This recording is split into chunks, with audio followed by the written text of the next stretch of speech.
Do I need business insurance for my solar panel cleaning business? I get asked this a lot, especially from new guys who are thinking about cleaning solar panels as a side hustle or as a full-time job. So I thought I might as well make a video about it since it's a question I get asked pretty often. And I'll talk about what I did when I first started out cleaning solar panels.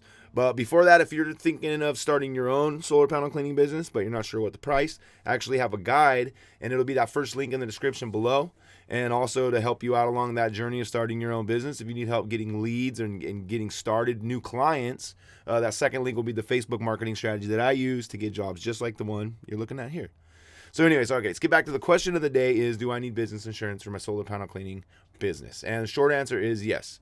You know, I've actually come across a series on YouTube about pressure washing mistakes, and some of those mistakes were actually like thousands of dollars, and I couldn't imagine if I got stuck. Like, each one of these panels typically runs about $1,000 to maybe $1,500 average is what I've come to understand. So I mean, let's say I damage one of these solar panels, you know, I'm going to be out $1,500.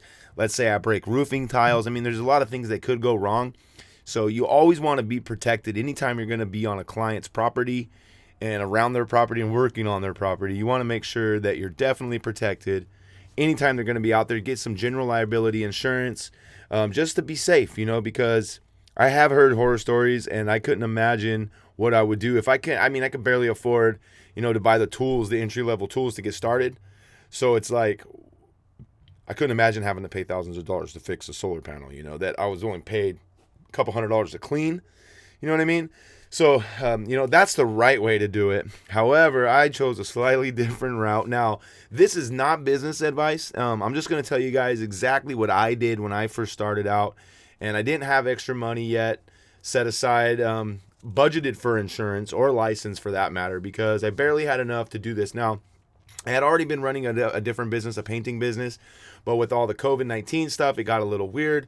Not able to find help was another factor that really slowed me down. So kind of wanted to think of something else to start, but I didn't have a whole lot of money because it was obviously we're ramping down from COVID. So basically what I did, which I don't advise anybody do it this way, but the way that I did it was I started doing friends and family. I leveraged my friends and my family that had solar panels to get out there and get the experience, and I bought entry-level tools to get out there and get started. And once I realized that I could make some money, make quite actually a lot of money doing this service, I decided then to, okay, let's go. Before we start advertising, you know, big, I want to make sure that I'm licensed. I want to make sure that I'm insured just in case anything would happen. So, I mean, that's what I did, and I got real comfortable getting on the roofs, and I came up with a good process and everything. So don't do what I did. If I suggest anything, click that third link in the description. It's actually, I'm not an affiliate. It's actually a friend of mine, Justin. It's his link, and it's the exact link that I clicked to get my insurance for my solar panel cleaning business. So that's what I recommend you guys do. And again, you know, I'm not a business advisor. I'm just a stupid YouTuber. So, you know, you do whatever you want to do. If you want to take on the risk of going on to jobs uninsured, that's entirely up to you. I do not advise that you do that. However, that is what I did because, again, I was leveraging friends and family, something we talk about a lot when getting started out in a new business. So if this helped you guys out in any way, please give me a thumbs up. Hit the subscribe button if you want more info like this. And don't forget to click the links down below. Check them out. There's a lot of resources there. There's Facebook marketing strategy step-by-step guide to get more leads for cheap. There's my pricing guide that I use on these very jobs here.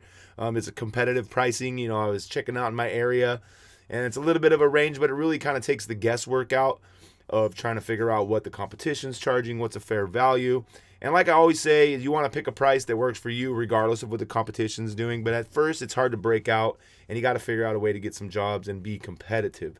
So I developed a sheet for you guys. It'll be that top link in the description. The marketing strategy will be the second. And if you need insurance, click that third link. It'll be my friend Justin's affiliate link. He will make like $5 or something. I don't know, but it will get you guys insured, and you'll be ready to go. I mean, with those tools, you guys will be geared up and ready to go.